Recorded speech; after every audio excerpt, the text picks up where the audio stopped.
લગ્ન જીવનમાં સમજણના અભાવે એક હસતો રમતો પરિવાર વિખેરાઈ ગયો। સુરતના ઉમરા વિસ્તારમાં એક મહિલાએ ડિવોર્સ બાદ પહેલા પુત્રની હત્યા કરી અને પછી પોતે પણ આત્મહત્યા કરી લીધી। મૃતકના સ્વજનોએ પૂર્વ પતિ પર ત્રાસ આપવાનો આરોપ લગાવ્યો છે।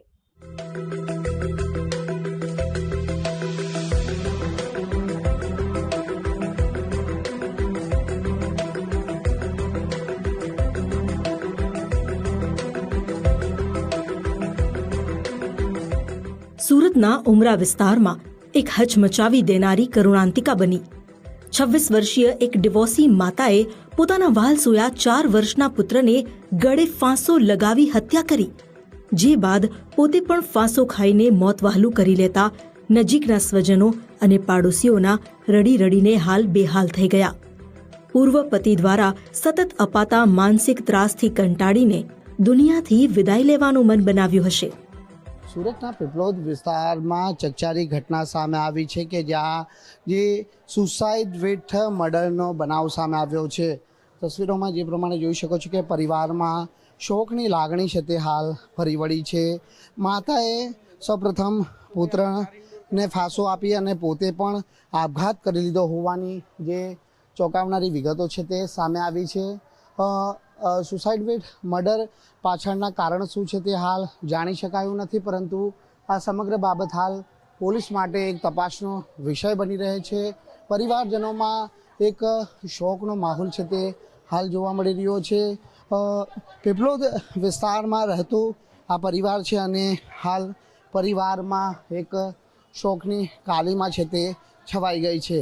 કારણ શું છે તે પોલીસ તપાસ બાદ જ બહાર આવી શકે તેમ છે। સુરત સિવિલ હોસ્પિટલ અને પોસ્ટમોર્ટમ રૂમની બહાર મૃતકનો ભાઈ, માતા અને અન્ય સ્વજનો ધ્રુસકે ને ધ્રુસકે રડતા જોવા મળ્યા। જનેતાએ જન્મ આપી 4 વર્ષ સુધી ઉછેર કર્યા બાદ પુત્રને કેવી સ્થિતિમાં ગળે ફાંસો આપ્યો હશે? 26 વર્ષીય પૂનમ શાહે પહેલાથી જ નક્કી કરીને પુત્રની હત્યા બાદ પોતે પણ ગળે ફાંસો ખાઈ આત્મહત્યા કરી લીધી। 5 મહિના અગાઉ મૃતક પૂનમના ડિવોર્સ થયા હતા। આ છૂટાછેડા બાદથી પૂનમ સુરતના પીપલોદ વિસ્તારમાં આવેલા તેના પિયર રહેવા આવી ગઈ હતી। સવારે 10 વાગ્યા બાદ 2 ભાઈ અને માતા કામધંધા અર્થે બહાર નીકળ્યા। જ્યારે ઘરમાં કોઈ ન હતું ત્યારે પૂનમે અણધાર્યું પગલું ભરી લીધું। મૃતક પૂનમના લગ્ન અમદાવાદના કરણ શાહ સાથે થયા હતા। આંતરિક વિખવાદ બાદ છૂટાછેડા લેનારો કરણ શાહ ફરી એકવાર સાથે રહેવા માટે પત્નીને ફોન કરી ધમકાવતો હતો। મિત્રોના અજાણ્યા નંબર પરથી ફોન કરીને વારંવાર સાથે રહેવા માટે દબાણ કરતો હતો। મૃતકના ભાઈએ પૂર્વ પતિની ધમકીઓથી કંટાળીને જ પૂનમે આત્મહત્યા કરી હોવાનો આક્ષેપ કર્યો છે। આ સાથે જ કરણ શાહના કોલ રેકોર્ડ તપાસી દોષી ઠરે તો કડક સજા કરવાની પણ માંગ કરી। 3-4 મહિના પહેલાં ડાયવોર્સ થયો છે। પહેલો એનો હસબન્ડ ડાયવોર્સ થયા પછી પણ વારવાર ફોન કરે છે, નવા નંબરથી એના દોસ્તારો પાસેથી ફોન કરે છે અને હેરાન કરે છે કે મારે પાછું ભેગો થવાનું છે, પાછો આવી જા, એમ કરીને નહીં સાંભળે તો પછી ધમકી પણ આપે ને નવા નંબરથી મારા ભાઈને પણ ફોન કરે છે। અને ગુસ્સામાં મારી બેન એક દિવસે ફોન તોડી દીધો ને પછી અમને કહી દીધું કે ભાઈ એવી વાત છે। તો અમે વકીલ જોડે પણ ગયા હતા। પછી મારા બેનને પણ મેં કીધું કે ભાઈ તું જરા શાંતિ રાખ અને તારો મોબાઈલ પણ રિપેરિંગમાં નાખી દઉં। મોબાઈલ રિપેરિંગમાં નાખી દીધો હતો। આજે અમે બધા કામ પર ગયા હતા, હું, મારો ભાઈ ને મારી મમ્મી। 11 વાગ્યાની વાત છે। મારો ભાઈ પાછો આવ્યો હતો ઘરે અને પાછો આવીને જોયું તો બધા લટકેલા હતા ઉપર, મારો ભાણિયો અને મારી બેન।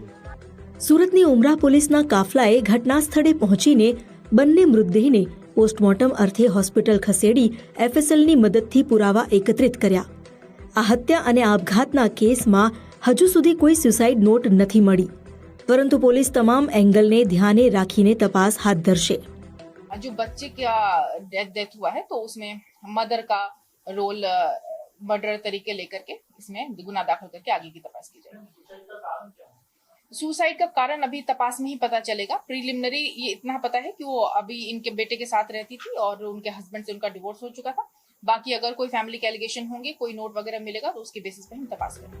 મૃતક પૂનમની માતા અને ભાઈએ તેના પતિના ત્રાસને કારણે 2 જિંદગી હોમાઈ ગયાનો આક્ષેપ લગાવ્યો। જે બાદ પોલીસે પરિવારજનોના નિવેદન નોંધવાની સાથે જ પૂનમના મોબાઈલ રેકોર્ડના આધારે આગળ તપાસ હાથ ધરી. મૂળ મહારાષ્ટ્રનો પરિવાર રોજગારી અર્થે સુરત સ્થાયી થયો હતો. રાકેશ બ્રહ્મભટ્ટ, ગુજરાત ફર્સ્ટ, સુરત.